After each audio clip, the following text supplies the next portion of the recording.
जब बात गरबा की आती है तो नजरों के सामने गुजरात का दृश्य याद आता है। यह कहानी अक्टूबर 2021 की है। नवरात्रि के समय पूरे गुजरात में गरबा की गजब की धूम रहती है। 2021 में भी ऐसा ही माहौल था। 10 से 11 अक्टूबर के दरमियान रात में गुजरात में रहने वाली एक 36 साल की महिला अपने 6 साल की बेटी के साथ गरबा खेलने के लिए पास के ग्राउंड में जाती है। आधी रात को जब वापस आती है तो अचानक माँ बेटी की तबीयत खराब होने लगती है। अब हॉस्पिटल ले जाते रास्ते में ही दम तोड़ देती है। इस खबर को सुनकर सभी हैरान रह जाते हैं कि जो माँ बेटी मजे से गरबा खेल रही थी, अचानक से उसकी मौत कैसे हो सकती है। पुलिस भी इस सवाल का जवाब की तलाश करने के लिए तहकीकात शुरू कर देती है। अब तहकीकात में आगे जो खुलासा होता है, जिसे जानकर सभी के पैरों तले जमीन खिसक जाती है। पूरी सच्चाई को सुनकर यकीन कर पाना मुश्किल था। आखिर माँ बेटी की मौत की वजह क्या थी और इस मौत से गरबा का क्या ताल्लुक था? इन दोनों का कातिल कौन है? चलिए जानते हैं पूरी तफसील से इस वीडियो में। आगे बढ़ने से पहले आपसे गुजारिश है कि अगर आपने अभी तक मेरे चैनल को सब्सक्राइब नहीं किया है तो अभी ही चैनल को सब्सक्राइब कर बेल आइकन को दबा दे, ताकि मेरी आने वाली वीडियो आप तक आसानी से पहुंच जाए। और अगर वीडियो पसंद आए तो उसे लाइक कर शेयर भी करें, ताकि मेरा हौसला बढ़ता रहे। दोस्तों, जैसा कि हमने शुरुआत में ही बताया, यह कहानी गुजरात की बड़ोदरा शहर की है।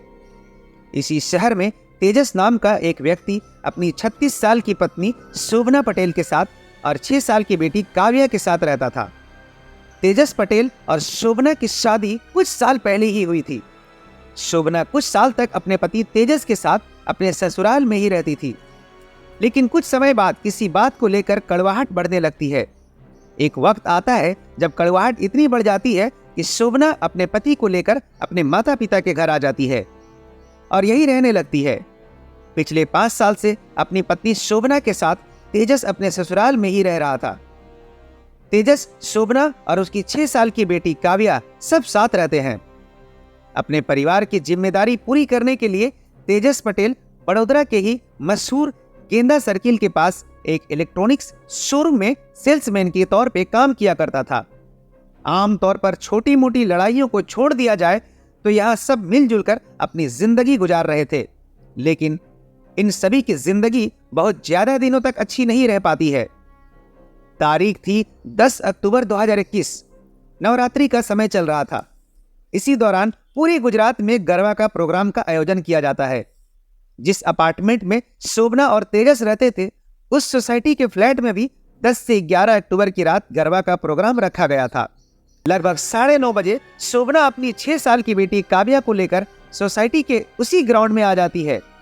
यहाँ यह दोनों सभी से मिलते हैं और बड़े मजे से गरबा खेलते हैं। रिपोर्टर्स के मुताबिक लगभग 11:30 से 12 बजे तक पार्टी चलती है। प्रोग्राम खत्म होने के बाद रात के लगभग 12 बजे के आसपास शोभना अपनी बेटी को लेकर अपार्टमेंट में वापस आ जाती है। इस वक्त सारे लोग सोने की तैयारी कर रहे थे, इसलिए शोभना भी अपने भाई जितेंद्र वाडिया को गुड नाइट करती है और अपने कमरे में सोने के लिए चली जाती है। यहाँ पर पहले से ही उसका पति तेजस मौजूद था। यहाँ सभी एक दूसरे को हाय हेलो करते हैं और सोने के लिए चले जाते हैं। अब तक सब नॉर्मल था। परिवार के दूसरे सदस्य भी सो जाते हैं। सभी लोग सो रहे थे। तभी लगभग रात के 2 बजे अचानक तेजस पटेल अपने कमरे से निकलकर भागते हुए नीचे की फ्लोर में रहने वाले अपने साले जितेंद्र वाडिया के पास आते हैं और घबराई हुई आवाज में जितेंद्र वाडिया से कहते हैं कि पता नहीं शोभना और काव्या को क्या हो गया है। दोनों कुछ बोल नहीं रहे हैं। दोनों कुछ बेहोशी की हालत में लग रहे हैं। यह सुनते ही जितेंद्र भी घबरा जाता है और फौरन ही जीजा तेजस के साथ उसके कमरे में आता है। वह देखता है कि दोनों लगभग बेहोश पड़े हुए हैं। जितेंद्र दोनों को जगाने की कोशिश करता है, लेकिन दोनों की तरफ से कोई जवाब नहीं मिलता है। साला बहनोई दोनों बहुत घबरा जाते हैं और शोभना और काव्या को लेकर पास के ही हॉस्पिटल में जाते हैं, लेकिन हॉस्पिटल पहुंचने से पहले ही दोनों ने दम तोड़ देते हैं। जब हॉस्पिटल पहुंचते हैं तो डॉक्टर उन्हें मृत घोषित कर देते हैं। जैसे ही इस खबर की जानकारी सोसाइटी के रहने वाले लोगों को मिलती है, सब लोग हैरान रह जाते हैं कि कुछ देर पहले माँ बेटी हमारे साथ गरबा खेल रही थी, अचानक क्या हो गया। लोग अपने हिसाब से दोनों के मरने के कारण का अंदाजा लगाना शुरू कर देते हैं। इस मामले की जानकारी पुलिस को भी दी जाती है, क्योंकि डबल डेट का मामला था, इसलिए पुलिस वाले भी भागते हुए मौके पर पहुंच जाते हैं और दोनों की लाश को कब्जे में ले लेते हैं और पोस्टमार्टम के लिए भेज दिया जाता है। पुलिस जब दोनों लाशों को देखते हैं तो उन्हें नेचुरल डेड नहीं लगता है, क्योंकि शोभना के गले पर गहरे निशान दिखते हैं। ऐसा लग रहा था जैसे उसे गला दबाया गया है। ऐसा लगने के बावजूद भी पुलिस वाले कोई एक्शन नहीं लेते हैं और पोस्टमार्टम रिपोर्ट का इंतजार करते हैं। कुछ देर बाद पुलिस को शोभना और काव्या की पोस्टमार्टम रिपोर्ट मिल जाती है। पोस्टमार्टम रिपोर्ट में कहा जाता है कि शोभना की मौत गला दबाने की वजह से हुई थी और 6 साल की काव्या की मौत भी दम घुटने की वजह से हुई है। पर यह भी बताया जाता है कि इसके अलावा इन दोनों माँ बेटी के पोस्टमार्टम रिपोर्ट में एक चीज कॉमन थी जो हर किसी का ध्यान अपनी ओर आकर्षित करता है। दरअसल रिपोर्ट में कहा जाता है कि दोनों के शरीर से जहर के अंश पाए गए हैं। कुल मिलाकर पोस्टमार्टम रिपोर्ट इस बात की तरफ इशारा करती है, पहले इन दोनों को जहर दिया गया और फिर दोनों की गला दबाया गया, फिर दम घोटकर हत्या की गई। अब सबसे बड़ा सवाल यह है कि आखिर इन दोनों के साथ इतनी बड़ी हैवानियत किसने की है। घर वालों के बयान के मुताबिक शोभना और काव्या के कमरे में तेजस पटेल के अलावा कोई नहीं था, इसलिए पुलिस के लिए क्राइम सस्पेक्ट तेजस पटेल ही बन जाता है। मामले की सच्चाई जानने के बाद पुलिस वाले फौरन ही तेजस पटेल को हिरासत में ले लेती है और उससे पूछताछ शुरू हो जाती है। जब तेजस से पूछताछ की जाती है तो वो पूछताछ के दौरान बार बार रोने लगता है।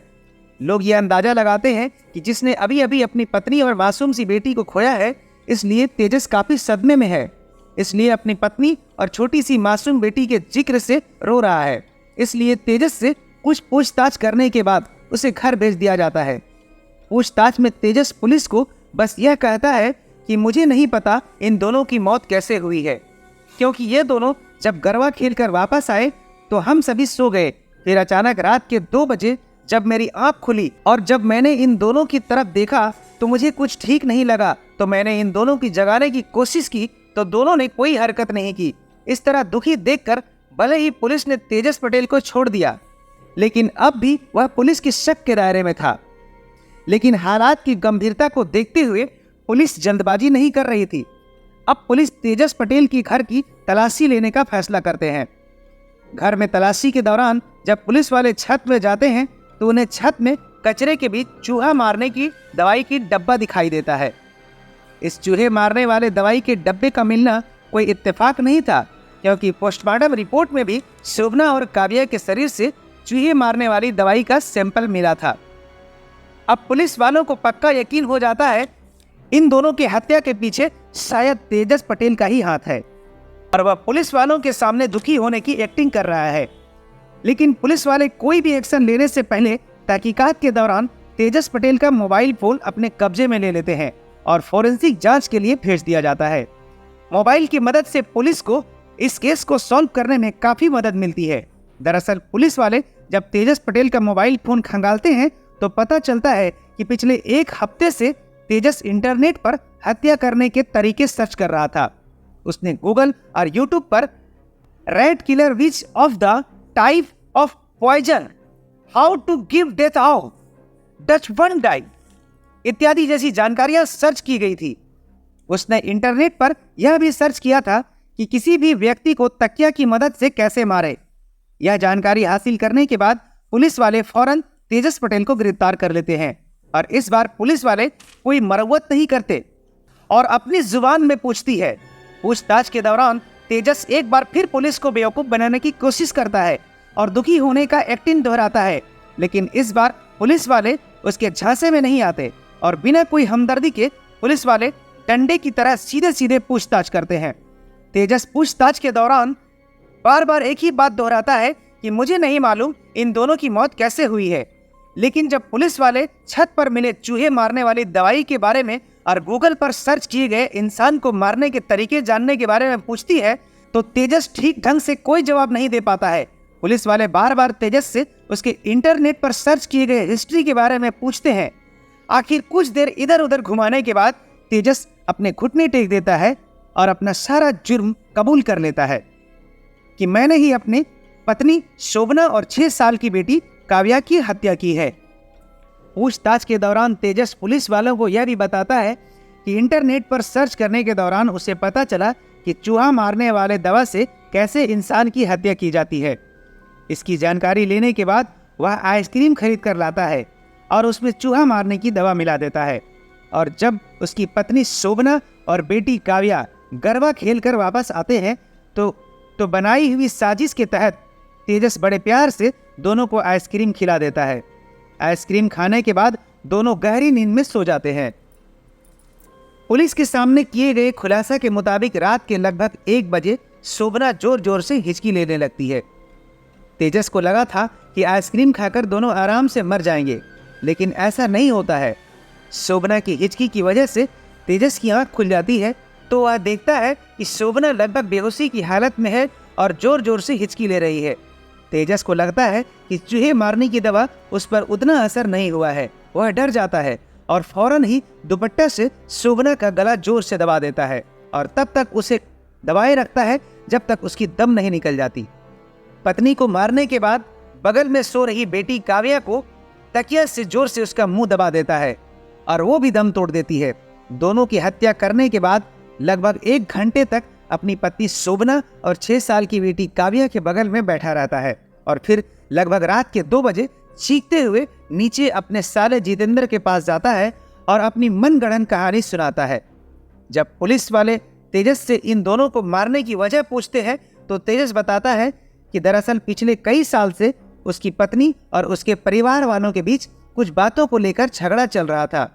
इसी वजह से वह अपने ससुराल यानी मेरे परिवार वालों के साथ नहीं रहना चाहती थी।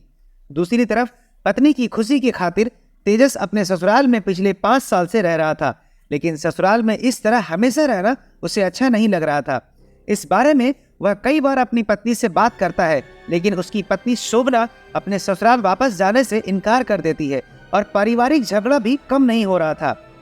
तेजस के मुताबिक इन्हीं सब बातों से तंग आकर उसने अपनी पत्नी की हत्या कर दी और जब उससे पूछा जाता है कि तुम्हारी 6 साल की बेटी का क्या कसूर था, तुमने उसकी हत्या क्यों की, इस पर तेजस कहता है कि मैंने अपनी बेटी की हत्या इसलिए की कि कल जब वह बड़ी हो जाएगी और अपनी माँ के बारे में मुझसे सवाल करेगी तो मैं क्या जवाब दूंगा, और जब उसे यह पता चलेगा कि मैंने उसकी माँ और अपनी पत्नी की हत्या की है तो वह मुझसे नफरत करेगी और मैं अपने लिए अपनी बेटी की आंखों में नफरत नहीं देख सकता था, इसलिए मैंने अपनी 6 साल की मासूम बेटी की भी जान ले ली। उसे मारते हुए मेरे आंख आंसू से धुंधली हो गई थी, लेकिन फिर भी मैंने अपनी बेटी की हत्या कर दी। इस खुलासा के बाद पुलिस तेजस पटेल को गिरफ्तार कर लेती है। हत्या के कई तरह के धाराओं के तहत मामला दर्ज किया जाता है। पुलिस वाले अपनी तहकीकात आगे बढ़ाते हैं तो एक और हैरत अंगेज बात सामने आती है। दरअसल पुलिस वाले को तहकीकात के दौरान पता चलता है कि जिस शोरूम में तेजस काम करता है वहाँ एक लड़की भी काम करती थी। पिछले कई महीनों से तेजस हाथ धोकर उसके पीछे पड़ा था। उसने लड़की को कई बार प्रपोज किया था, लेकिन लड़की ने मना कर दिया था। बात इतनी आगे बढ़ गई थी कि लड़की के भाई ने अपनी बहन से दूर रहने की हिदायत दी थी। खुलासे के मुताबिक इस तरह से रिजेक्ट करने पर भी तेजस बहुत तनाव में रहने लगा था। इसके बाद ही उसने अपनी बेटी और पत्नी को खत्म करने का फैसला किया था। पुलिस इस एंगल से भी जांच करती है कि दोनों की मौत के पीछे तेजस की लव स्टोरी की कोई भूमिका है या नहीं, लेकिन पुलिस वालों को तेजस के अलावा किसी दूसरे व्यक्ति के खिलाफ इस पूरे मामले में कोई सबूत नहीं मिलता है। केस की मौजूदा स्थिति की बात की जाए तो जैसा कि आम तौर पर होता है, इस केस की भी सुनवाई अदालत में चल रही है। वहीं तेजस पटेल सजा के इंतजार में सलाखों के पीछे बंद है। दोस्तों, वैसे तो अदालत तय करेगी कि तेजस को क्या सजा मिलनी चाहिए, लेकिन आपके मुताबिक तेजस को उसके किए की क्या सजा मिलनी चाहिए, हमें कमेंट बॉक्स में लिखकर जरूर बताएं। और दोस्तों, अगर आपको मेरी मेहनत पसंद आई हो तो अभी ही इस चैनल को सब्सक्राइब करें और बेल आइकन को दबा दें ताकि मेरी आने वाली वीडियो आप तक आसानी से पहुंच जाए। और अगर वीडियो पसंद आए तो उसे लाइक कर शेयर भी करें ताकि मेरा हौसला बढ़ता रहे। मिलते हैं क्राइम की अगली कहानी में। धन्यवाद।